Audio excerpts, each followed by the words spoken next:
السلام عليكم ورحمة الله وبركاته. أهلا بكم معايا في فيديو جديد من وي. فيديو النهاردة إن شاء الله هشرح فيه معاكم طريقة عمل غرزة جديدة تصلح لعمل بلوزة سهلة وبسيطة لكن جميلة في نفس الوقت، وأتمنى يا رب إن هي تنول أعجابكم. ما تنسوش فضلا ليس أمرا إن إذا عجبكم الفيديو تدعموني بلايك وشير وسبسكرايب. غرزتنا النهاردة عدد سلاسل البداية الخاص بيها من مضاعفات رقم 3، وبعد ما بضاعف 3 3 3 3 بزود سلسلة واحدة بس فقط لا غير. ممكن تستخدمي فيها خيط لون واحد، وممكن تستخدمي فيها أكتر من لون أو لونين زي ما انت حابة. هستخدم معاكم خيط صوف مائل للسميك، يعني هو ما بين المتوسط السمك والسميك شوية، مع إبرة رقم 4 ملم. هستخدم الرمادي واللون الأصفر، وانتوا طبعا تقدروا تشكلوا في الألوان زي ما انتوا حابين. بسم الله الرحمن الرحيم. هبتدي اكون مجموعة من السلاسل، بسيب مسافة من الخيط وبلف الخيط حلقة على الهواء، بدخل داخل الحلقة، اسحب الخيط واخرج منها. طرف الخيط بشده بقى في عقدة البداية.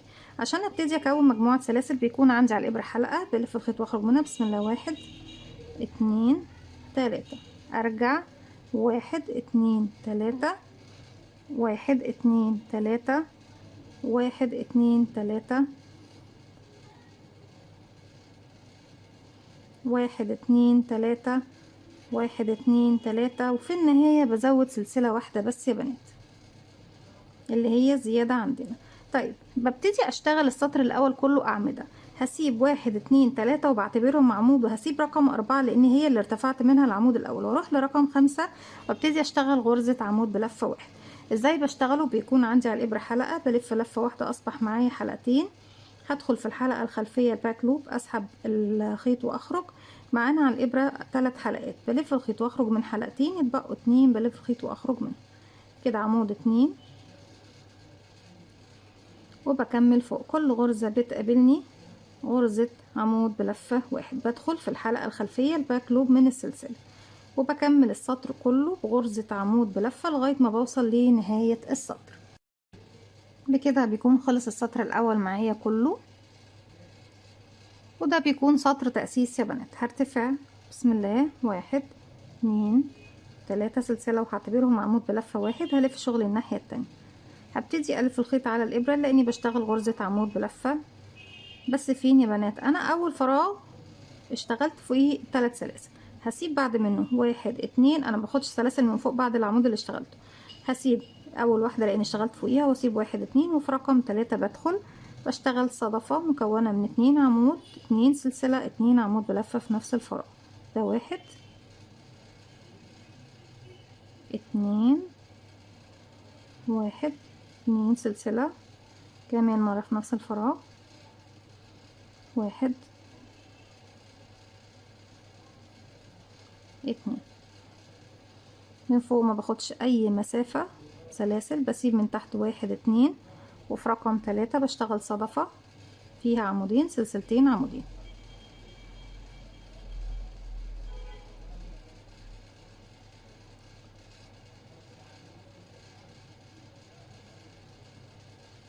واحد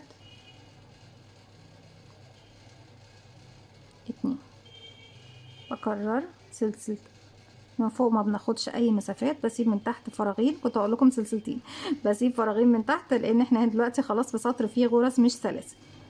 صدفة مكونة من عمود 2 سلسلتين 1 2 عمودين عمود 2.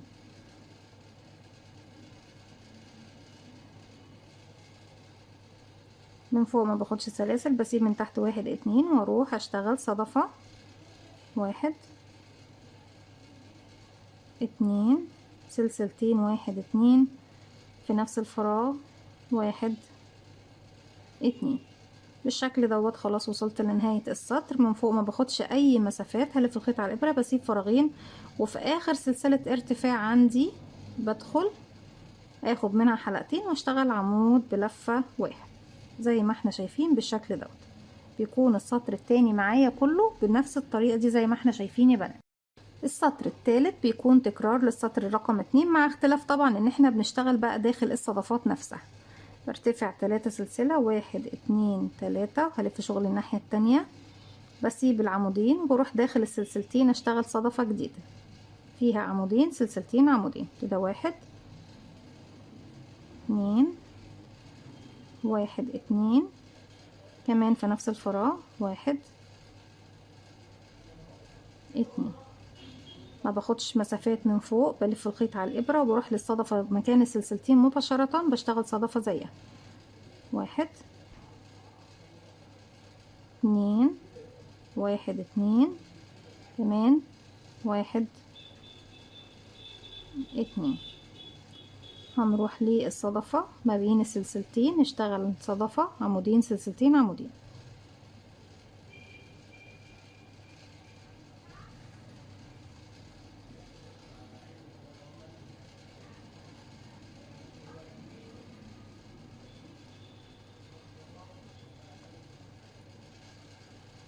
بكرر دوت لغاية ما اوصل لنهاية السطر، وفي نهاية السطر بشتغل عمود بلفة واحد فوق اخر سلسلة ارتفاع.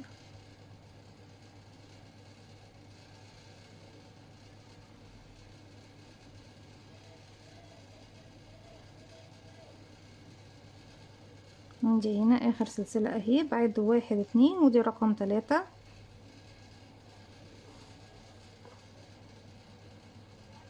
بالشكل ده. السطر اللي جاي بيكون عبارة عن ايه؟ بيكون عبارة عن سلاسل وغرز بف.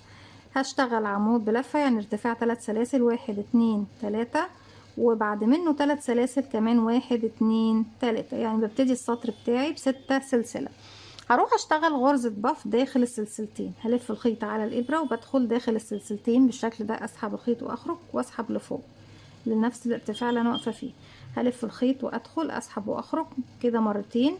تالت مرة بلف الخيط ادخل اسحب واخرج لنفس الارتفاع كده، تالت مرة. رابع مرة بلف الخيط ادخل اسحب الخيط واخرج.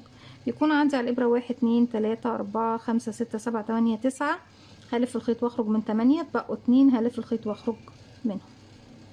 كده عندي عمود 3 سلاسل. هاخد 3 سلاسل، 1 2 3، عمود 3 سلاسل بف، وخدنا بعد منهم 3 سلاسل. بكرر تاني داخل الصدفة غرزة بف تانية مكونة من 4 لفات، 1 2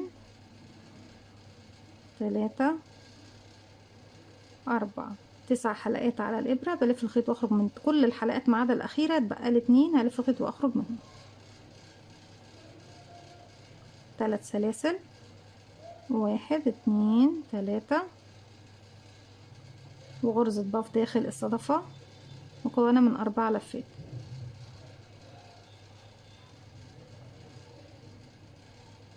3 سلاسل، 1 2 3،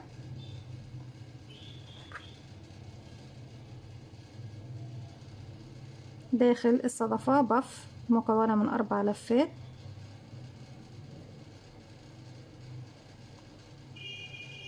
3 سلاسل، 1 2 3، وهروح فوق اخر سلسلة ارتفاع واشغل عمود بلفة واحد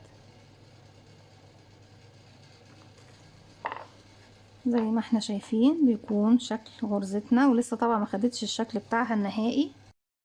السطر اللي جاي بيكون غرزة حشو وسلاسل، برتفع سلسلة واحدة بس ارتفاع غرزة الحشو، والف شغل الناحية التانية وادخل داخل اول فراغ بشغل غرزة حشو، اسحب الخيط واخرج. معايا حلقتين هلف الخيط واخرج منهم.